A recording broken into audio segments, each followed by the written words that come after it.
السلام عليكم، ازيكم عاملين ايه؟ الانسان بيرفع عينه للسماء وبيشوف الملايين من النجوم وبيتأمل فيها وبيحلم وبيسأل نفسه، هو كل ده موجود عشاننا؟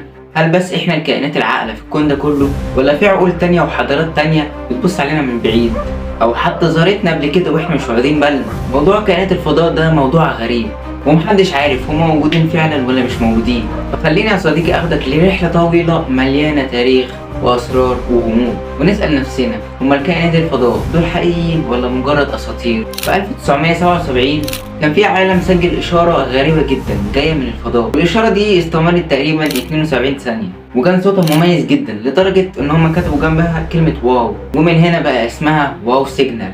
لحد النهارده العلماء مش قادرين يفسروا الاشاره دي جت منين، هل هي من نجم ولا من كوكب ولا من حضارة ذكية بتتواصل معانا؟ مش بس كده، في مشاريع كبيرة زي SETI واللي معناها البحث عن الذكاء خارج الأرض، وشغال من سنين عشان بس يشوفوا أي إشارة جاية من الفضاء. الكون فيه ملايين المجرات، وكل مجرة فيها الملايين من النجوم، فلو حتى جزء صغير من الكواكب دي فيها حياة يبقى احتمال فيه كائنات ذكية أكتر مننا.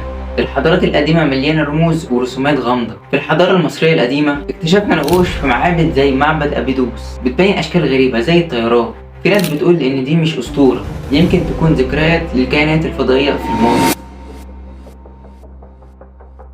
في 1947 في حادثة مشهورة جدا حصلت في روزويل. اتقال إن في طبق طاير وقع، والجيش الأمريكي خفى الحقيقة لحد النهاردة، والموضوع ده بيثير جدل رهيب. في 2004 و2015 طيارين أمريكيين صوروا أجسام غريبة وكانت بتتحرك بسرعة رهيبة، ووزارة الدفاع الأمريكية نشرت فيديوهات رسمية. في ناس كتير حوالين العالم بيقولوا إنهم اختفوا بسبب الكائنات الفضائية واتعرضوا لتجارب وبعدين رجعوا للأرض.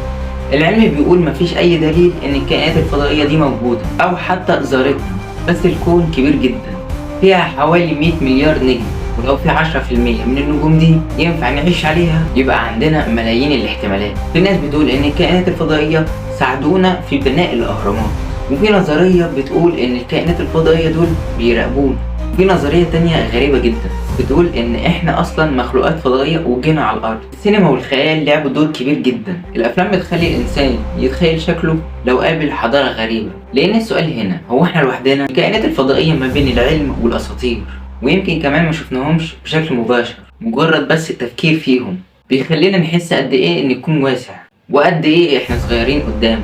وفي النهاية السؤال مش بس ان الفضائيين موجودين ولا لا، هل احنا مستعدين عشان نقابلهم؟ وهل لما يحصل اللقاء ده هل هيكون لقاء السلام ولا المواجهة؟